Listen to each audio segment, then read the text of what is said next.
കൊച്ചിനെ അങ്കനവാടി വിട്ട് കഴിഞ്ഞിട്ട് ഇങ്ങോട്ട് വന്നപ്പോ നമ്മുടെ സരസിച്ചയുടെ മോന്റെ കല്യാണം അല്ലായിരുന്നു ഇന്നലെ.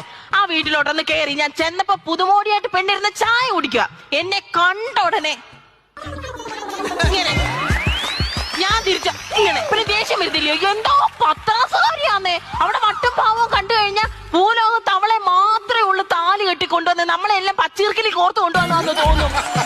അങ്ങനെ ആകാമോ? അങ്ങനെ ഒന്നുമില്ലല്ലോ. സത്യജയ് പറഞ്ഞു കൊടുക്കണം, ഞാൻ അയലത്തുകാരിയാ. സൂര്യോദയം വരുന്നതിന് മുന്നേ ഞാൻ അവരുടെ വീട്ടിൽ ചെല്ലും.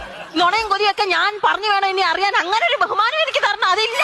ചായ കുടിച്ചത് വല്ല കപ്പും സോസും എടുത്തോണ്ടോ ഒറ്റ പോക്ക്. എന്ന ഒരാള് വീട്ടിലോട്ട് ചെല്ലുമ്പോ ചായ വേണോ, കുടിക്കുന്നോ, അങ്ങനെ ഒരു മര്യാദ എനിക്ക് വേണ്ട. ഇവര് തന്നാലും പറഞ്ഞോണ്ട് നടക്കും.